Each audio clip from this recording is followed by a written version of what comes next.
भारत की तरफ से यह साफ साफ किया गया है कि भारत पाकिस्तान के अंदर जाकर किसी भी तरह की क्रिकेट सीरीज या कोई भी लीग वर्ल्ड कप कुछ भी नहीं खेलने वाला है।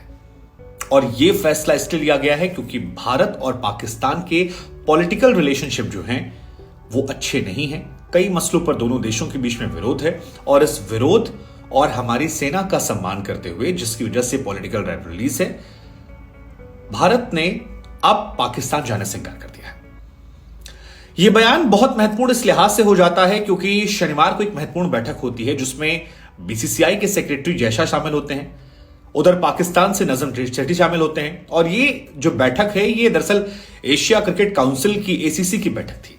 इस बैठक में मुलाकात करने के बाद अगर भारत की तरफ से ये स्पष्ट स्टैंड लिया जाता है कि हम अपनी टीम को किसी भी कीमत पर वहां नहीं भेजेंगे, साथ ही एड ऑन किया गया कि अगर इंडिया पाकिस्तान नहीं जाएगा और एशिया कप पाकिस्तान में होता है तो फिर विराट कोहली, रोहित शर्मा या शुभमन गिल जैसे खिलाड़ियों की गैर मौजूदगी से स्पॉन्सर्स जो हैं वो बड़े पैमाने पर अपने आप को बैक कर लेंगे और ऐसे में एशिया क्रिकेट कप का जो अस्तित्व है वो खतरे में पड़ जाएगा। लिहाजा पाकिस्तान से भी कहते हैं कि क्रिकेट खेलने से हमें इंकार नहीं है, लेकिन पाकिस्तान में हम नहीं खेलेंगे। आप चाहें तो वेन्यू को ट्रांसफर कर सकते हैं और इसके लिए 2-3 लोकेशंस आई हैं जिसमें सबसे टॉप पर यूएई का चल रहा है और श्रीलंका का चल रहा है। अब यह खबर इस लिहाज से महत्वपूर्ण हो जाती है क्योंकि रमीज राजा जब पाकिस्तान क्रिकेट बोर्ड के चेयरमैन थे तो वो बार बार कहते थे कि अगर मार्च महीने में होने वाले एशिया कप में भारत पाकिस्तान नहीं आता है तो फिर जो वर्ल्ड कप होने वाला है ओडीआई का, उसमें पाकिस्तान क्रिकेट टीम जो है वो इंडिया नहीं आएगी। ये उनकी तरफ से क्लियर स्टैंड था। वो बार बार भारत को चेतावनी दे रहे थे, धमकियां दे रहे थे। हालांकि अभी रमीज राजा साहब की जो स्टैंड है वो काफी चेंज हो गया है। इंडिया की आजकल अपने यूट्यूब चैनल पर काफी तारीफ करते हैं।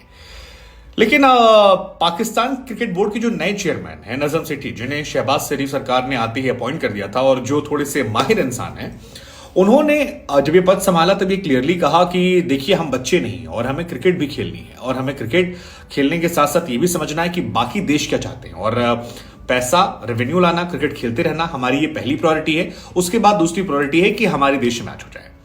तो वो उन्होंने एक लचीला रुख दिखाया था और सैटरडे को जो ये मीटिंग हुई, हालांकि अभी ऑफिशियल नहीं हुआ है, लेकिन उस मीटिंग में नजम सेठी भी मौजूद थे। तो ऑब्वियस सी बात है कि बीसीसीआई की तरफ से वहां पर बात रखी गई होगी, पाकिस्तान के हितों की बात भी रखी गई होगी कि आपका पैसा बहुत नुकसान ना हो, लेकिन पाकिस्तान में ना हो ये आप भी ध्यान रखें। तो वो स्टैंड जो है वो बदलता हुआ नजर आ रहा है। तो ऐसा हो सकता है कि पाकिस्तान एशिया कप में ना हो और बाहर हो, लेकिन वर्ल्ड कप में पाकिस्तान इंडिया खेलने आए, ऐसा हो सकता है। ये इसकी गुंजाइशें पूरी हैं। हालांकि ये खबर जो है ये कई क्रिकेट फैंस को थोड़ी मायूस करने वाली और इस मायूसी पाकिस्तान में भी देखने को मिली। पाकिस्तान में कई प्रशंसकों को इस खबर ने बड़ा नाराज किया क्योंकि ये खबर हाइप पर तब थी जब इंग्लैंड और पाकिस्तान की सीरीज चल रही थी। और हमें याद है कि उस सीरीज में कई फैंस ऐसे थे जो हाथ में प्ले कार्ड लेकर आए थे और उन्होंने ये मांग की थी कि Virat Kohli please come and play Asia cup और हम आपको बाबर आजम से ज्यादा प्यार देंगे। हालांकि विराट कोहली पाकिस्तान में बहुत सारे लोगों के आइडल हैं, बहुत सारे लोग उन्हें बहुत बेशुमार प्यार मोहब्बत करते हैं, उनकी इज्जत करते हैं। लेकिन उस टाइम रमीज राजा साहब के बोल जो थे वो काफी टाइट थे और उस टाइम पे ये बातें निकल कर आना। अब सवाल हमारा आपसे है, 2 सवाल मेरे पास आपके लिए हैं। एक सवाल तो ये है कि अगर एशिया कप में भारत नहीं जाता है तो क्या एशिया कप का रेलेवेंस बचेगा? दूसरा सवाल मेरा ये है कि जो आधार है वो है पॉलिटिकल। क्या पॉलिटिकल बातों को आधार बनाकर क्रिकेट सीरीज खेलना मना? क्योंकि इंडिया में स्पेशली कहा जाता है कि अगर दुश्मन देश से हमारी लड़ाई चल रही है, क्योंकि दुश्मन देश कहा जाता है कश्मीर और कई सारे कंट्रोवर्शियल इश्यूज को लेकर कि हमारी सेना या हमारे लोगों को मार रहे हैं, उनके साथ हम क्रिकेट खेलेंगे, ये पॉइंट आता है। हालांकि क्रिकेट तो हम खेल रहे हैं, हमने पहले भी खेला था। तो क्या क्रिकेट खेलना गलत है या पाकिस्तान जाकर क्रिकेट खेलना गलत है? ये सवाल जो है थोड़ा कॉम्प्लिकेटेड है। हमें लगा हम आपसे आपकी राय पूछते हैं और जानते हैं कि इस इशू पर आपकी राय क्या है। और अगर बाहर कहीं वेन्यू होता है तो क्या पाकिस्तान को इंडिया आना चाहिए या क्या पाकिस्तान इंडिया आएगा? और अगर इंडिया एशिया कप को बाहर करवा लेता है और पाकिस्तान को बुला लेता है तो फिर इस पर आपका पॉइंट ऑफ व्यू क्या होगा? कमेंट कीजिए।